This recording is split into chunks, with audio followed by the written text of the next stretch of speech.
Shalom, selamat pagi saudara-saudara sekalian.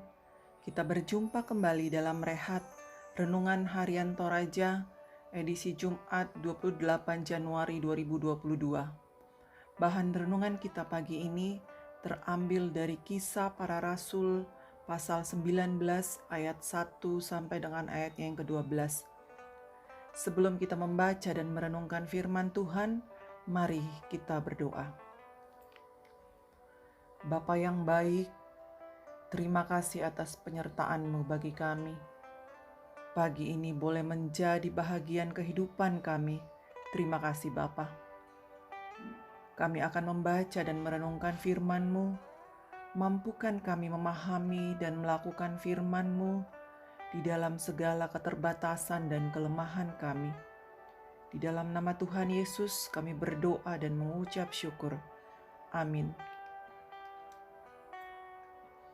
Pembacaan kita pagi ini terambil dari Kisah Para Rasul 19, ayatnya yang pertama sampai dengan ayatnya yang ke-12. Ketika Apolos masih di Korintus, Paulus sudah menjelajah daerah-daerah pedalaman dan tiba di Efesus. Di situ didapatinya beberapa orang murid.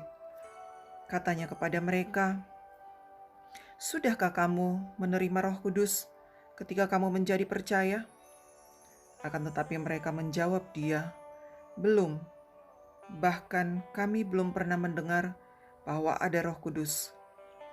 Lalu kata Paulus kepada mereka, "Kalau begitu, dengan baptisan manakah kamu telah dibaptis?" Jawab mereka, "Dengan baptisan Yohanes."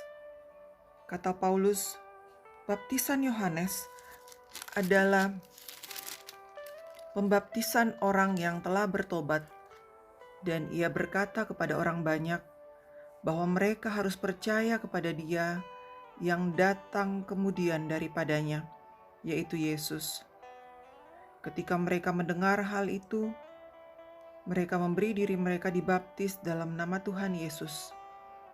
Dan ketika Paulus menumpangkan tangan di atas mereka, turunlah Roh Kudus ke atas mereka, dan mulailah mereka berkata-kata dalam bahasa roh dan bernubuat. Jumlah mereka adalah kira-kira 12 orang.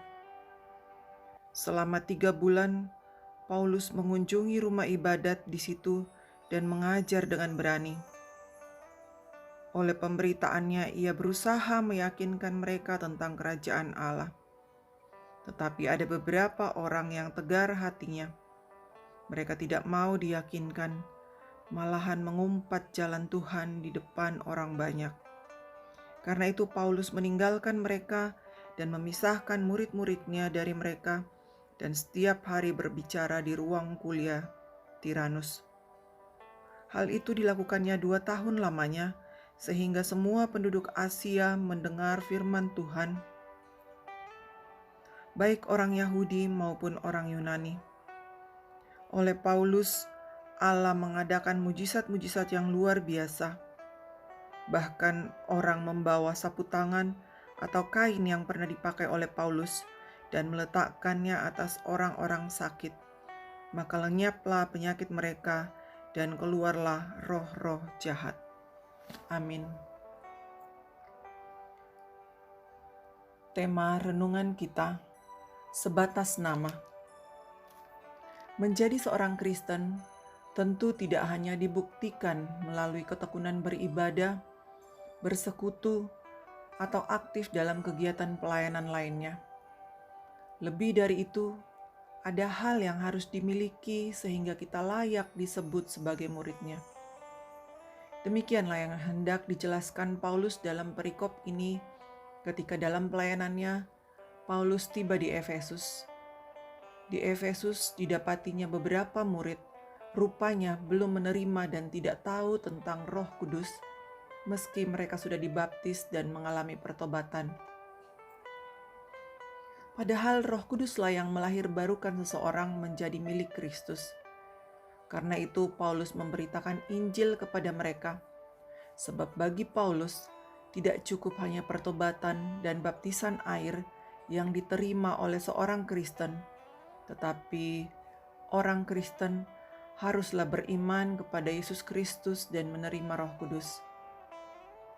Mendengar pemberitaan Paulus, mereka percaya kepada Kristus dan memberi diri dibaptis, yang kemudian menjadikan mereka dapat berkata-kata dalam bahasa roh dan bernubuat.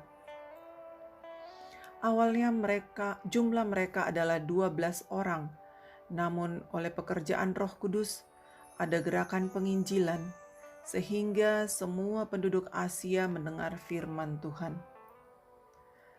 Mari perhatikan kehidupan kita. Jangan sampai kita disebut sebagai orang Kristen hanya sebatas nama saja dengan keaktifan ritual keagamaan, tapi tidak memiliki Kristus dalam iman pribadi kita.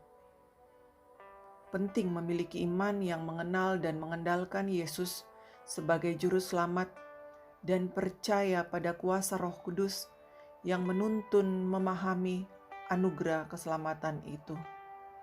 Amin. Mari kita berdoa. Terima kasih Bapa untuk firman-Mu yang boleh kami baca dan renungkan pagi ini. Mampukan kami memahami kehendak-Mu. Ajar dan teguhkan kami Bapa untuk memiliki iman yang selalu mengandalkan Engkau dalam kehidupan ini. Ya Bapa, kami berdoa untuk persekutuan kami. Biarlah kami boleh selalu saling mengasihi, saling menopang satu dengan yang lain. Juga kami berdoa buat pemerintah kami, baik pemerintah pusat maupun pemerintah daerah, di mana Tuhan menempatkan kami menjalani kehidupan karunia-Mu. Beri mereka hikmat dan kebijaksanaan dalam menjalankan roda pemerintahan. Ya Bapa, kami bersyukur bersama saudara-saudara kami yang boleh berulang tahun hari ini. Terima kasih untuk pertambahan usia yang mereka boleh alami. Kami juga berdoa buat saudara-saudara kami yang sakit. Tuhan kiranya lawat dan sembuhkan mereka. Juga saudara-saudara kami yang berduka, Tuhan hiburkan mereka.